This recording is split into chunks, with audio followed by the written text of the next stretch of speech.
অঙ্কটি হচ্ছে ৭০টি ২ টাকা ও ৫ টাকার মুদ্রায় মোট ২১৫ টাকা হলে কোন প্রকারের মুদ্রা কতটি ছিল?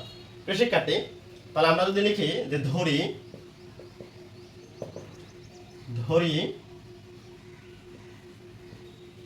২ টাকার মুদ্রা এক্সটি, তাহলে ৫ টাকার মুদ্রা কত প্রিয় শিক্ষার্থী? ৭০ মাইনাস এক্সটি হবে। এখন প্রশ্ন মতে দেখেন ২ টাকার মুদ্রা যদি এক্সটি হয় তাহলে মোট কত টাকা হয়? 2x টাকা। আর ৫ টাকার মুদ্রা যদি ৭০ মাইনাস এক্সটি হয় তাহলে ৫ × ৭০ মাইনাস এক্স, এতে করে মোট ২১৫ টাকা হয়। প্রিয় শিক্ষার্থী, তাহলে 2x plus ৩৫০ minus 5x equal to ২১৫ টাকা। ওকে, তাহলে বিয়োগ করলে কত হচ্ছে? Minus 3x equal to ২১৫ minus ৩৫০। তাহলে তাহলে x ইকুয়াল টু কত লেখা যাবে প্রিয় শিক্ষার্থী? এটা থেকে এটা যদি বিয়োগ করে দিই তাহলে এইদিকে হচ্ছে 85 আর ওইদিকে 50, তাহলে কত হলো প্রিয় শিক্ষার্থী? 50 50 100 135 মাইনাস 135 ভাগ হচ্ছে মাইনাস 3। প্রিয় শিক্ষার্থী, তাহলে কেটে দিলে কত হচ্ছে? 3 4 12 আর হচ্ছে 3 5 15 ইকুয়াল টু 45। প্রিয় শিক্ষার্থী, তাহলে 2 টাকার মুদ্রা যদি 45টি হয় তাহলে 5 টাকার মুদ্রা কত? সুতরাং 5 টাকার মুদ্রা 70 বিয়োগ 45 ইকুয়াল টু 25।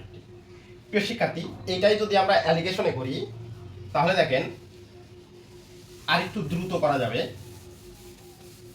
অ্যালিগেশনে যদি সমাধান করি, এখন 2 টাকা আর হচ্ছে 5 টাকা। এখন ৭০টি যদি 2 টাকার মুদ্রা হইতো, ৭০টি যদি 2 টাকার মুদ্রা হইতো তাহলে কয় টাকা হইতো প্রিয় শিক্ষার্থী? 140 টাকা। আর ৭০টি যদি 5 টাকা হইতো তাহলে কত হইতো? 350 টাকা। কিন্তু এই দুই রকমের টাকার কোনোটিই নেই, ছিল হচ্ছে 215 টাকা। প্রিয় শিক্ষার্থী, তাহলে যদি আড়াআড়ি আমরা বিয়োগ করি বড়টা থেকে ছোটটা, এটা থেকে এটা বিয়োগ করলে হবে হচ্ছে 135, আর এটা থেকে এটা বিয়োগ করলে কত হবে প্রিয় শিক্ষার্থী? এদিকে 60 আর 15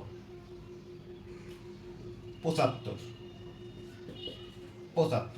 এখন যদি এটাকে অনুপাত আকারে লিখি, অনুপাতকে কেটে ছোট করতে হবে। তাহলে আমরা যদি ছোট করি 5 দিয়ে কাটলে কত হচ্ছে? 5 2 10, 5 7 35। এখানে 5 দিয়ে কাটলে 5 15 75। আবার যদি 3 দিয়ে কাটি তাহলে 3 9 27 আর হচ্ছে 3 5 15। তো যে অনুপাত যেদিকে সেটা তার, দেখেন মোট ছিল হচ্ছে 70টি। তাহলে 2 টাকার মুদ্রার অনুপাত কত? 9। বা এই অনুপাতের যোগফল কত? 14। 14 দিয়ে যদি একে কেটে দিই 5 14 70 ইকুয়াল টু 45টি। আর 5 টাকার মুদ্রা অনুপাত কত? 5। বাই অনুপাতের যোগফল কত? 14। এটা দিয়ে কেটে দিলে কত হলো? 5 ইকুয়াল টু 25টি। প্রিয় শিক্ষার্থী, আজকে এই পর্যন্তই।